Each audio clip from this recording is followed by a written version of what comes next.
Vous savez, le marché est prédictible. Et c'est une affirmation qui est à la fois troublante et choquante. La vérité, c'est que le marché est prédictible, mais pas de la manière que tu penses.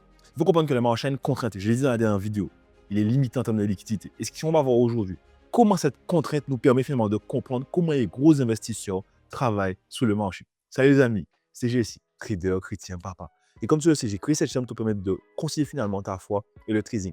Et l'on est sur cette phase où on va pouvoir consolider tes connaissances en trading. Donc, si tu es prêt à pouvoir passer ce palier, n'hésite pas à t'abonner. On passe à la vidéo d'aujourd'hui. Les amis, aujourd'hui, on parle de la structure des marchés. On parle finalement de comment pouvoir schématiser où est l'argent et où va l'argent. Comment pouvoir comprendre comment les gros investisseurs finalement font transiter l'argent sur le marché du Forex. Et on passe directement sur l'écran pour que je vous montre ça. Ici, les gars, on va avoir un élément très simple. Structure de marché, comme je l'ai dit. Et pour la structure de marché, il y a 3 choses importantes qui pour moi sont à voir et qui ne sont vraiment pas à prendre à la légère. Donc, je vous disais, j'avais perdu mon stylet, j'ai retrouvé, qui ne sont vraiment pas à prendre à la légère. La première, c'est les 3 structures qui pour moi sont les plus importantes. Donc, la première, ça va être ce qu'on va appeler une tendance haussière. Okay. Donc, je l'écris ici, tendance haussière. Okay. Et la tendance haussière, elle va ressembler à quoi, les amis? Elle va ressembler à ça. Je vous montre direct. Elle va ressembler à ce que vous pouvez voir des fois où le marché, il va monter. Il faut comprendre que le marché ne monte jamais en ligne droite. Ça, je le disais la dernière fois, je le redis encore. Ensuite, on va avoir ce qu'on va appeler la tendance baissière. Okay. C'est l'élément qui va pouvoir nous montrer finalement que ici, hop, on va un peu dans l'autre sens. Vous voyez, c'est un peu le deuxième point important. Hop, on descend. Et le troisième élément, on va l'appeler un range. D'accord? C'est le moment où le marché finalement pas de direction claire. C'est le moment, les gars, où on ne sait pas trop ce qui se passe. On peut arriver d'en haut et puis ça se passe comme ça.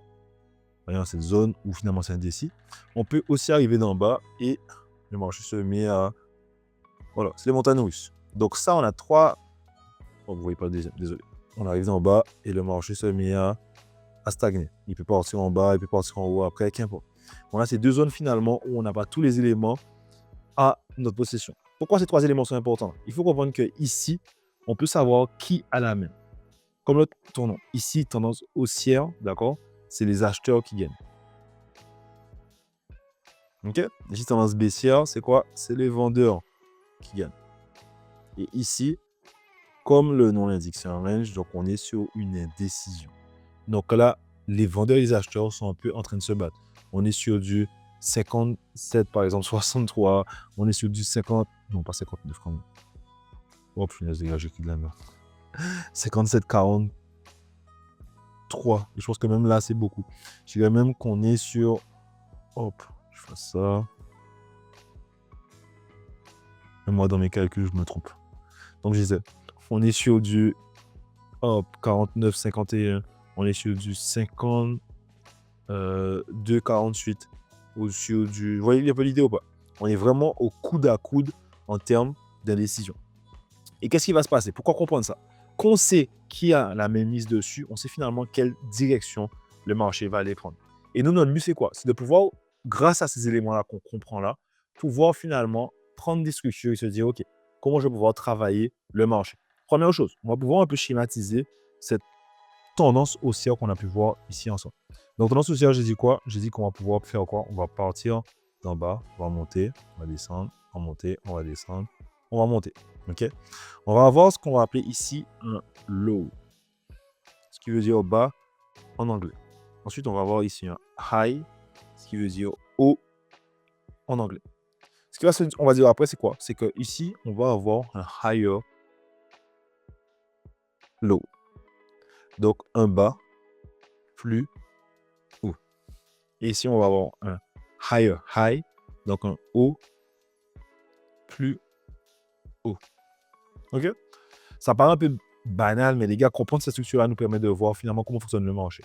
Et vous vous rendez compte que si finalement le marché suit une certaine logique, parce que les acheteurs sont gagnants, ils vont devoir revenir, créer un potentiel higher low pour pouvoir repartir. Cette zone-là, c'est celle qu'on prévoit. Est-ce que ça va toujours fonctionner comme ça?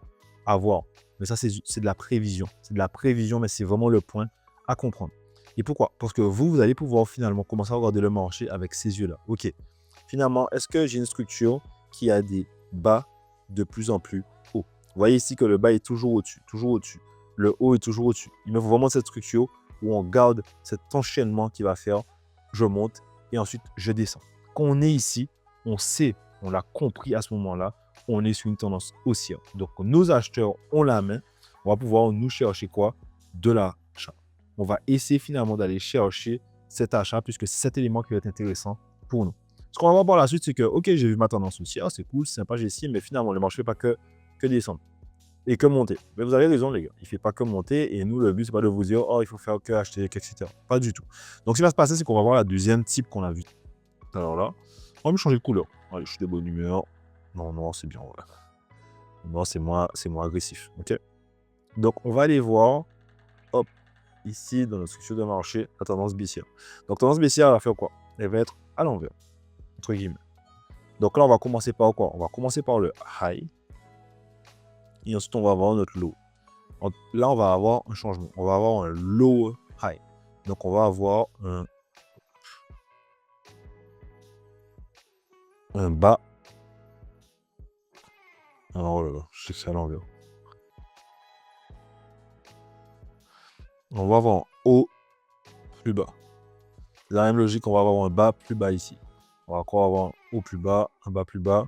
Et ici, bon, je l'ai gardé en grand, mais c'est pareil que tout à l'heure, les gars. Ici, on va pouvoir prédire que ça peut être se passer comme ça. Et nous, ce qu'on veut faire, c'est surfer sur la vague. Donc, c'est réussir à pouvoir, avant que ce mouvement se crée, analyser et trouver des zones qui vont nous permettre finalement de pouvoir cadrer cette zone-là, de pouvoir la trouver, pouvoir profiter du trade qui arrive. Pourquoi c'est important? Le marché va suivre cette logique-là tant qu'il n'y a pas de changement dedans. Et nous, notre but, c'est quoi? C'est de pouvoir montrer, OK, si je sais dans quelle tendance que je suis, je vais pouvoir surfer sur la vague. C'est vraiment le but, surfer sur la vague. Beaucoup de traders pensent qu'ils vont changer le cours du jeu. Pas du tout. Les gars, on ne change rien du tout. Le marché, il tourne. Nous, on essaie de vraiment faire des efforts et d'aller au mieux sur ce marché-là. Donc, le voyez ici, high, low, lower high, lower low, lower low, lower low. Le lower high qu'on essaie de créer ici pour pouvoir suivre cette descente-là. Ces deux structures-là, vous devez vous forcer à les retrouver sur les marchés financiers. La troisième structure, on ne va pas s'éterniser dessus. Pas dans cette vidéo-là. OK? Vraiment pas dans cette vidéo-là. Mais c'est celle qu'on va appeler soit pattern de décision, soit le range. OK? Pourquoi? C'est un moment où finalement, il n'y a ni les acheteurs ni les vendeurs qui sont en marche sur le marché. Donc, on va avoir des structures où finalement, on n'a pas cette consistance. On n'a pas ces hauts, ces bas de plus en plus haut, de plus en plus bas. On va avoir finalement des choses qui ressemblent un peu à ça. Vous voyez, on ne sait pas trop. On ne sait pas ce qui se passe. Beaucoup de personnes vont vouloir trader, penser qu'ils sont plus malins que le marché. Oubliez. Ça, au début, conseil à tous les débutants. Ne pas trader. Changez de paire, faites autre chose. Ne tradez pas ces choses-là. Ce pattern va être très important parce que c'est lui finalement qui explique que le marché, n'oubliez pas, je vous l'ai dit, est limité, les gars. Il est limité en liquidité. N'oubliez pas, notre marché est limité en liquidité. Et c'est dans cet espace finalement qu'on va avoir une injection de liquidité et aussi où on va récupérer de l'argent. C'est ici qu'on supprime les SL, les gars. C'est ici qu'on commence à... Ah, peut-être que l'on va s'entendre associer. Boum, on se fait manger. SL. Après, on part. Ah, ça va peut-être partir ici. Et puis, je prends un trade. Est-ce que je prends la vente? Oh oui, ça va le faire ici. Boum. Allez, SL. SL. SL. SL. Et etc. Et je continue. Les gars, c'est vraiment tous les gens qui vont trader les patterns. Un double. Non. On va se prendre SL sur SL pour pouvoir récupérer cet argent-là ici. Nous, au début, on va voir après comment comprendre ces espaces où finalement on a ces patterns-là, mais vous ne tradez pas les ranges, vous ne tradez pas ces zones-là. Ça, on oublie, on ne trade pas cet élément-là. Je pense que je suis clair par rapport à ça, mais c'est vraiment important. Ce que je vous propose là, c'est de passer du côté des graphiques. Je vais vous montrer un peu sur TradingView, c'est une plateforme pour analyser. Pour ceux qui ne connaissent pas, on pourra en parler. Dis-moi TradingView en bas si vous ne connaissez pas. Pour ceux qui connaissez déjà, top, utilisez les gars. Je vous mettrai un lien si pour ceux qui ne connaissent pas, vous pouvez vous abonner, etc. On va voir comment chercher finalement cette structure de marché. Là, quand on a TradingView, ici, chez PPUSD, weekly, donc une bougie il y a une semaine, on va essayer de voir qu'est-ce qu'on voit. Ici, on voit des bas de plus en plus bas. Vous voyez, le marché, il descend de plus en plus. Et ce qu'on va aller chercher, c'est pouvoir placer ces lower high. Ici, sur le côté gauche, vous voyez qu'il y a du poignet texte. Vous allez dessus. Par exemple, vous me dites, ah, ici, c'est un high. OK. Ensuite, il y a quoi? Qu'est-ce que je vais choisir? Est-ce que je vais mettre celui-là? Qu'est-ce que je vais faire? Les gars, moi, je vais vous montrer la manière la plus simple au début de pouvoir chercher. Moi, je prends des traits et je trace comme ça. J'aime beaucoup faire ça. Ça me donne une vision un peu plus claire de qu'est-ce qui est en train de se passer. Vous voyez? En fait, je cherche après. Ah, il y a ce bas-là. OK. C'est le bas qui est le plus bas. Le plus bas. Après, j'ai ce bas-là ici. Ici, j'ai potentiellement ça. Et en fait, après, je me dis, OK, quand j'ai commencé, ce que je faisais, bah, c'est dire qu'ici, finalement, c'est un lot. Et après, je faisais quoi? Je supprimais ma ligne parce que je n'ai plus besoin. Ensuite, je me disais, ah, bah, qu'est-ce qu'il y a ici? Ah, bah, ça. OK, bah, c'est mon lower high, en fait. Parce que c'est mon bas le plus. Vous allez me dire, mais ici, pourquoi tu n'as pas pris tous ceux qui sont en bas ici? C'est juste que moi, là, dans l'exemple ici, je pense que c'est les plus intéressants. Donc, après, le bas le plus bas, est-ce que c'est celui-là? Hop, on descend, on casse. Oui, ça va être lui. Donc, on va avoir un low low. Ensuite, on va voir ici un low high. OK, cool. Je peux supprimer aussi. Ici, on va avoir encore quoi? Un low low. Et donc là, on a un potentiel low high qui crée. Pour moi, je définis un low high seulement quand il crée finalement le mouvement d'après, donc le low low. Donc là, dans l'idée, on peut faire quoi? On peut se dire que le marché finalement va réussir à descendre et venir casser, etc. Et pourquoi vous voyez que entre le schéma que je vous ai montré qui était juste comme ça et ce qu'on a ici, il y a une grosse différence parce que les gars, le marché n'est pas aussi droit que ce qu'on pense. Ici, l'idée pour nous, c'est de simplifier notre vision du marché. Vous voyez? Hop, ici, de pouvoir réussir à commencer à voir cet élément-là. OK? De voir qu'on a cette impulsion qui va descendre, descendre, descendre, descendre. Pour permettre finalement de comprendre quelles sont les opportunités à prendre dans ce marché-là. L'idée pour moi, c'est pas vraiment de vous dire tenir, etc. C'est de pouvoir réussir à chercher des mouvements. Vous voyez qu'il va y avoir certains éléments qui vont se dire, ah bah comment on va faire ça? On va voir par la suite comment comprendre ce marché-là. Pourquoi c'est pas aussi clair? Pourquoi il y a tous ces éléments-là? Mais réussir déjà à juste positionner les tendances haussières et les tendances baissières. Là, on avait une baissière. Ici, par exemple, si je prends une zone, et on verra sur la prochaine vidéo, je vais utiliser un peu. On prend cette zone-là et on va aller descendre en cash. Mon daily même. Hop. Vous allez voir ici qu'on a une zone qui est assez intéressante. D'accord, là, on va voir que le marché va monter. Donc, on peut faire la même chose et trouver des bas, haut, bas, haut, bas, haut, bas, haut. Et faire la même chose ici. Et les gars, ça va être ce que je vais vous donner. Donc, pour ceux qui veulent passer à une étape supérieure, c'est de pouvoir aller sur TradingView, choisir une paire, les gars. Choisissez ce que vous voulez. Moi, j'en ai plein, par exemple, GBUSD, EURUSD. Et vous choisissez soit H4, soit etc. Et vous y allez. Là, vous voyez la date d'aujourd'hui, vous pouvez y aller.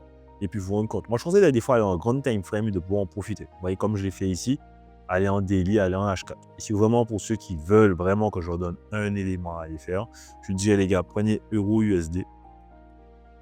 D'accord? Faites-le sur EURUSD. Et pour ceux qui l'auraient vraiment fait, n'hésitez pas à me dire en commentaire ce que vous avez trouvé, ce que vous n'avez pas trouvé et ce qui serait intéressant pour vous. En tout cas, les gars, n'oubliez jamais, le marché fonctionne de trois manières. Soit il monte, soit il descend, soit il stagne. Quand tu as compris ça et que tu arrives déjà à les identifier, tu passes un cap au niveau de ton trading. Je vous dis vraiment, les gars, à la prochaine vidéo, on va pouvoir comprendre finalement comment utiliser cette structure de marché à votre avantage.